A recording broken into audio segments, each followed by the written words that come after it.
పట్టుకొని అలా చేసుకుంటూ పోయాం. చాలా మందికి చెప్పాం, అందరూ వస్తారా? ఎవరికి తినే రాచి పెట్టుంటే వాళ్ళు వస్తారు. అట్లా చాలా మందికి చెప్తే రాలేదు. కొంతమందే వచ్చిండ్రు, జస్ట్ ఒక నలుగురు దొరికారు నాకు. ఆ నలుగురిని ప్రోడక్ట్లు కొనిపించిన, వాళ్ళను వాడిండ్రు. ఎలా ఉన్నాయని అడిగా, బాగున్నాయన్నారు. ప్రోడక్ట్లు బాగుంటే బిజినెస్ చేద్దామన్నా.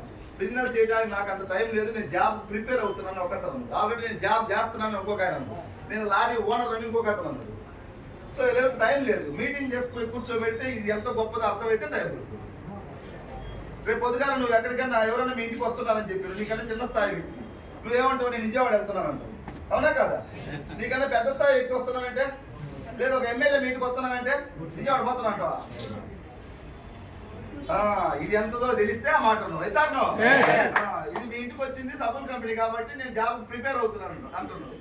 జాబ్ను వదిలేసి జీవితాలు బాగుపరుచుకొని వచ్చి జెండా పట్టుకోండి. ఈరోజు అర్థం కావాలి. ఎక్కడ అర్థం కావాలి? నువ్వు చెప్తే అర్థం కాదు. ఇలాంటి మీటింగ్లు తీసుకెళ్ళి కూర్చోబెట్టాలి. నేను జాయిన్ చేసి కొనిపించిన నలుగురు మీటింగ్ తీసుకుపోయినాను, కొంచెం మార్పు వచ్చింది. ఇంకొక మీటింగ్ తీసుకెళ్ళాను, కొంచెం మార్పు వచ్చింది. నలుగురు ద్వారా 20 మంది, 20, 50, 100, 150, 200, 300, 500, 1000, 2000 అట్లా టీం పెరుగుతూ ఉంటే నా ఇన్కమ్ పెరుగుతుంది. స్టార్టింగ్లో నాకు వచ్చిందంటే 50 రూపాయలు, 50, 60, 100 అట్లా పెరుగుతూ ఇప్పుడు నా income last month income nearly 13 లక్షలు వస్తా ఉంది.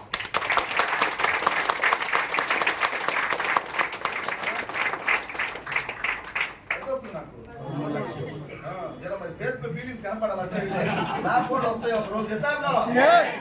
కదా నీకు, నేను దీని ద్వారానే గెలిచాను. నాకు అతను ఏం లేదు. ఎస్టీజీని పట్టుకున్నా. ఎవరిచ్చింది? నాకు దేవుడు పంపించింది. ఎవరో పుణ్యం చేస్తే మా పెద్దలు నాకు పంపించింది, నేను పట్టుకున్నా, ఉపయోగించుకున్నా. నీకు పుణ్యం చేస్తే నీ పెద్దలు నీకు పంపించారు, పట్టుకో. నాకు అంతా తెలుసు. నాకు డూమ్ డామ్ అన్నా చాలా మంది వచ్చి పోయింది. తినే రాత్రుల్లో డూమ్ డామ్ అంటే పట్టుకున్నారు, అర్థం చేసుకున్నారు, నిలబడరు. జస్ట్ ఒక 1 year 2 years దీంట్లో కష్టపడి టీం తయారు చేసుకుంటే రాజా లైఫ్ ఉంటుంది. తయారు చేసేటప్పుడు ప్రెగ్నెన్సీ బాబుని కడిగేటప్పుడు చాలా కష్టం ఉంటుంది, కన్నా తర్వాత ఆనందం ఉంటుంది, పెరుగుతూ ఉంటుంది, అవునా కదా? టీం తయారు చేసేటప్పుడు కష్టం ఉంటుంది. తయారు చేసుకున్నాం కష్టాలు పడి. ఇప్పుడు మాకు హ్యాపీ లేదు. బాస్ లేదు, టెన్షన్ లేదు, రిస్క్ లేదు. నువ్వు రోజు పని చేయాలని ప్రెజర్ చేసే వాళ్ళు ఎవరు లేరు. పడుకున్నా వస్తాయి, పని చేసినా వస్తాయి, ఇంట్లో పడుకున్నా. టీం తయారైంది కాబట్టి తయారయ్యేటప్పుడు కష్టపడాలి.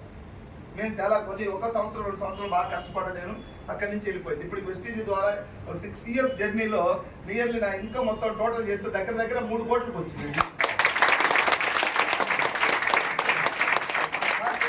ఈ కంపెనీ ఇంత గట్టిగా నిలబడటానికి ఏంటంటే ఒక లీడర్ చెప్పిండు, పేదవాడిగా పుట్టడం మన తప్పు కాదు, చనిపోతే మందే తప్పను. పేదవాడిగా చనిపోకూడదు. ఈ దేశంలో ఈ ప్రపంచంలో పనిచేసే వాళ్ళందరూ దేనికోసం? ఇండైరెక్ట్ డబ్బే. వ్యాపారాలు ఎక్కువ వేరు కావచ్చు. ఒక ఆయన వ్యవసాయం చేయొచ్చు, ఒక ఆయన ఇడ్లీ అమ్మచ్చు, ఒక ఆయన ఉప్మా అవ్వచ్చు, ఒక ఆయన బంగారం అమ్మచ్చు, ఒక ఆయన ఇసుక అమ్మచ్చు. ఎవరు ఏ పని చేసినా ఫైనల్ గా రిజల్ట్ దేనికోసం? హీరో విలన్ చూడండి. హీరో చేత ఎన్ని తనులు తింటాడు. హీరో కూడా చనిపోయినట్టుగా పాట మీద పడుకుంటాడు. దేనికోసం? అమ్మో, పాట మీద పడుకోకూడదు అసలు. ఆ మాట అనకూడదు, అవునా కదా? ఆడ పిల్లలు చచ్చిపోద్ది. ఏం కాదు, అయితే అలవాటు. దేనికోసం? వృత్తిలో భాగంగా డబ్బే ఫైనల్ గా. డబ్బు కోసం ఎన్ని ఆటలు ఆడతారు చూడు. ఎర్రటి ఎండకి రైల్వే ట్రాక్ల మీద పని చేస్తామని 48 degrees ఎండలో కూడా, అవునా కదా? దేనికోసం? నైట్ డ్యూటీలు చేస్తాము. దేనికోసం? మనీ మనీ మనీ మనీ డబ్బు మనం సృష్టి, మనం తయారు చేసి ఈ డబ్బు చుట్టూ తిరుగుతున్నాం. వెస్టీజ్ని పట్టుకోండి, 1 సంవత్సరం డబ్బు మీ చుట్టూ తిరుగుతుంది. ఇప్పుడు నేను డబ్బు కోసం తిరగట్లే. వెస్టీజ్ గట్టి పట్టుకున్నా. నాకు ప్రాణం వెస్టీజ్, నా గుండెలో పెట్టుకున్నా, బ్లడ్ లో నింపుకున్నా.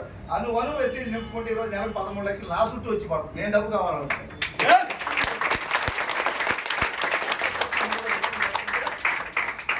మారిపోతుంది.